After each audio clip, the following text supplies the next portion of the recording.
Assalomu alaykum Dilorom opa. Kelayotgan 8-mart bayramlaringiz bilan tabriklayman. Sizni ham tabriklayman. Rahmat. Kattakon. Dilorom opa, siz soliq sohasida qanday kelgansiz va nima siz bu sohada qolishga ilhomlantirilgan? Soliq sohasiga 9 yoshimda kelganman, lekin soliq sohasida shu bugungi kunda 35 yil bo'ldi, lekin shuncha yil ishlayman deb hayolimga kelmagan. Shu bilan qiziqib qolib ketganman. Demak, bu yoshlikdagi qiziqish bo'lgan.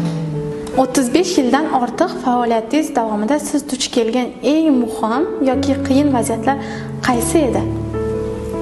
Qiyin vaziyatlar ham bo'lgan. Eng muhim, asosan men fuqarolar bilan ishlayman. Shu fuqarolar murojaat bilan keladi. Shu murojaatning yechimini topib bersak, yordam bersam, shu ruhlantiradi, xursand bo'laman. Siz ishlagan davr mobaynida soliq tizimida qanday asosiy o'zgarishlarni ko'rdingiz? Biz bugungi kunda prezidentimiz tomonidan raqamlashtirish jarayoni ketmoqda. Keyin soliqchi tadbirkorga ko'makchi degan tamoyil asosida ishlayapmiz.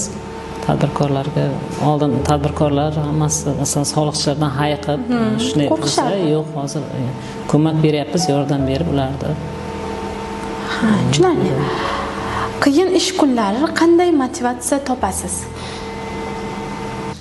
Endi bizning ishimiz lekin haqiqatan qiyin. Kech borgan kunlarim bo'ladi. Deyarli har kun kech boraman, lekin oilamni ko'rib, ruhlanib, yana unutaman qiyinchilikni. Ertalab yana shoshib ishga kelamiz. Shu kasbimni yaxshi ko'raman. Fursatdan foydalanib, shu barcha ayollarni yaqinlashib kelayotgan 8-mart bayrami bilan chin dildan tabriklayman. Ularga uzoq umr, kelajakdagi ishlariga omad tilayman. Oilalarida tinchlik, totuvlik tilab qolaman.